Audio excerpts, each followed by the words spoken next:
Hey everyone, I'm back from a little vacation, which ties into this video specifically. Let's take a look at everything I carry on a road trip. The featured items in this video are the Everstart Maxx digital portable power station, a Jackery Box, the SOLPOWBEN portable charging bank, and an eBag brand travel backpack. And a few of these items are older models of newer brands, and I'll be sure to point this out when we get to those items and recommend their newer models and discuss any differences between the two. Anyway, I recently took a road trip with my sister to Savannah, Georgia, and being in the car for 16 hours, I wanted to be prepared for the trip while on the road, and once we got there. Aside from the normal things that you would keep in a car like a spare tire and jack, for long car rides, I like to add the Everstart Maxx digital portable power station. And this model's about 5 years old now, give or take, and it has most of the same features as the newer models that are currently on the market. I mainly keep this in the car because I like the jumper cables here, and I like that there's an air compressor in case I need to fill up a low tire. And in a bizarre emergency situation where my charger for a phone or my work computer needs to be desperately plugged in, I have that option right here. But I don't really foresee a situation where this is going to come in handy, besides something really extreme, mainly because of the next item that I want to talk about. The next item, the Jackery Box, is probably my favorite item to take on a road trip. It's great for while you're on the road and even once you reach your destination. A quick flyover view of this particular model. I have the Explorer 160, and it's relatively small, weighing about 3.8 pounds, and has a convenient and comfortable handle built in on the top. Its voltage, according to the company, is 110 volts and has an output wattage of about 100 watts. On the face of the Jackery Box, and I'm quoting these specs directly from the company, there is a 110 volt AC outlet, one 12 volt DC outlet, and one DC input, two USB-As, and one USB-C port. And on the front panel, you can see there's a few different buttons here, including the DC button, the USB button, and the display button. To turn on a specific function that you want to use, for instance, we'll use the USB selection, press the button and a small green light will turn on, letting you know that it's on and working. When you're done using it, make sure to press it again to turn it off, otherwise it will continue to run. Same for the AC button here on the side. If you want to plug something in and use it, make sure you press that button, and once you're done, turn it back off. Just so you know, these buttons will not automatically shut off. You will have to press them. The display button is great for taking a quick look at how much battery is left or how much wattage is going in or out of the box. The display button will turn the screen on for a few seconds, and then it will turn itself off. This is the only function that will automatically shut itself off. Just a heads up. And on the other side panel, there is a built-in torch, and I couldn't find the specific lumen output for the light function, unfortunately, but I can say that it's all right. It's not very bright, but it's good enough if you needed it while camping or something like that. For road trip purposes, I just don't really need the light function, but if my car broke down on the side of the road at night, the light function on the Jackery Box has an SOS feature, which, if I needed to, I could just set it on top of my car. In addition to the hazard lights, this would catch the attention of any passerbys or the police if I needed it. To turn it back off, just click the button once. To charge the Jackery Box, you can accomplish this in one of three ways. You can use a wall outlet and DC charger, or a carport and DC charger, and there is an optional solar power bank. When I bought my Jackery Box, it came with these two chargers, and I did not opt to purchase the solar power bank, simply because I just don't need it.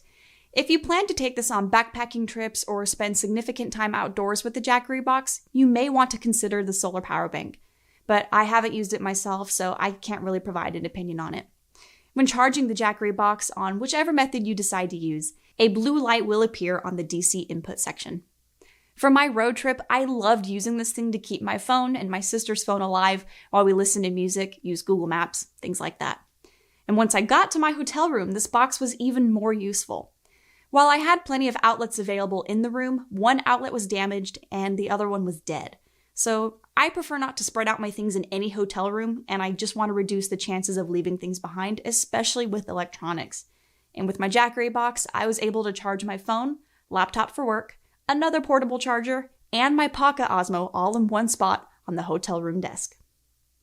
This box and the various other models and accessories are perfect for those who are on the go wherever you go. Road trips, hiking, or even at-home use. I cannot recommend the Jackery Box enough. I bought mine for $140 back in 2019, and since then, it has paid for itself 140 times over. I mentioned that I had a smaller portable charger with me for this trip, and it's this guy. The SOLPOWBEN Solar Portable Charging Bank. And I got this at Walmart for $20 after tax, and it's okay as far as chargers go. The SOLPOWBEN is proud of this power bank's resistance to water, dust, and shock, though I couldn't find the specific tolerances for those claims. And in my case, a little bit of rain and a small fall off the table didn't really damage it. The USB-A ports, and there are 2 of them here, if you need to charge 2 things at the same time, are protected by this cover here at the bottom. Here you will also find a micro USB-C port. The solar panel is on this side with a compass on the back. And I've had this charger for about 5 or 6 years now, and it has experienced some hard knocks over the years, and I don't think the compass really works. And I don't know if this is somehow attributed to me using it over the years, or if it was just a cheap compass to begin with, so there's that. But back to the solar panel. The conversion rate, in my experience with this charger, from sunlight into energy is excruciatingly slow, almost to the point where it's unusable. If I gave it an honest shot and left it in the sun for a whole day, I might be able to see how much of a charge can be received this way, but I have yet to invest the time in doing so. I just charge it through the micro USB-C slot when it's dead. And if I remember correctly, I don't think this came with a USB-C cord. I think I had to use a separate one that I already owned. And on that note, you can check the battery level by clicking the power button right here on the side once. And this is illustrated by the lights. I'm at about full charge at this point. At the top, there are 2 LED flashlights with 3 different modes to cycle through. And I couldn't find a lumen output for this, but I was pleasantly surprised with the brightness when I first got it. To cycle through the lights, double-click the power button on the side, and this will activate the high beam. To cycle through to the next one, which is low beam, click once. And then they have a strobe effect, but it's not really fast. Just click that once, and it'll kind of blink a little bit. This would be good for an emergency, and then when you're done, just double-click to turn it back off. I very, very rarely use the flashlight function, mainly because I have better options through Olight, Rovivon, and other brands. I use this charger bank, though, on travel days with a lot of walking, where I'm okay with this being jostled around in a bag all day. I wouldn't want my more expensive Anchor brand power banks getting destroyed in the bag. Whereas this one, it's $20. And to its credit, for that said $20, I have yet to actually replace this. This one has held up relatively well, aside from the compass function. I like how slim this power bank is, and I can easily slip this in and out of a bag. I also like the carabiner function, where I can attach this to a belt loop or a bag. In my case, I just charge my phone through the porthole in my LatMap EDC bag when on the go in Savannah. But for its price point, if you need something slim, easy to use, and capable of holding a decent charge, in my experience, enough to charge my phone fully twice over, it's not bad. Just a quick note here. Here is some of the footage for my loadout for my everyday carry when I was walking around town. Most of the items shown have already been talked about on the previous videos, so I won't spend too much time here. But I will say that 2 Swiss Army brand products seem a little overkill, like my climber model and the Swiss card.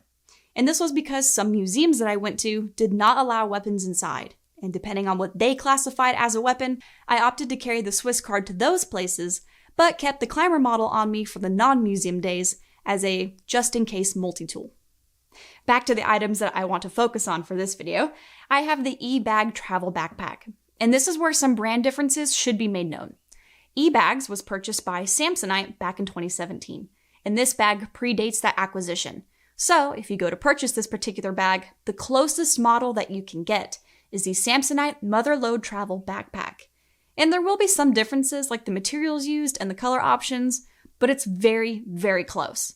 So just to be clear, I will focus on the eBag version on the off chance you happen to find one on eBay or somewhere. So please know that I am not speaking on the Samsonite model. Anyways, I absolutely adore this bag. And I think I bought it for about $175, and Samsonite charges about $199 now. But anyway, it's been across the world with me, and on my most recent trip, across the United States. I keep this lanyard on it to identify it as mine in an airport, and while I'm thinking about airline travel, this bag has never been put into checked luggage. So far, its size and weight have qualified it for a carry-on, and I just don't know if that's the same for the Samsonite version. There are tons of pockets and organizers for this bag. Starting on top, this little pocket is perfect for little quick grab items. I usually keep some alcohol wipes or even some tissues in here. This next pocket is surprisingly large, and it has 2 zippered pockets here at the top, 2 smaller organizers here for pencils or pens, and a zippered mesh bag, which is also breathable. I usually put in this larger space here my toiletry bag and my makeup bag. Oh, and there is a sewn-in keyring here in case you need to clip something in. This top pocket is where I usually put my smaller souvenirs on my trip. For now, though, it's just holding the extra strap for duffel carry, and I'll talk a little bit more on that later. The main pocket inside has a zippered bag divider and a breathable mesh pocket. Found here and found here. Something else that's really cool about this bag, and probably one of its best highlights, is the compression strap that's built into the bag. And by the way, there are a lot more of these. The bag can expand or shorten depending on your needs with the side zipper here. For me, on this road trip, I guess I didn't need it to be fully expanded. I actually did shorten it. I just didn't really need the extra room.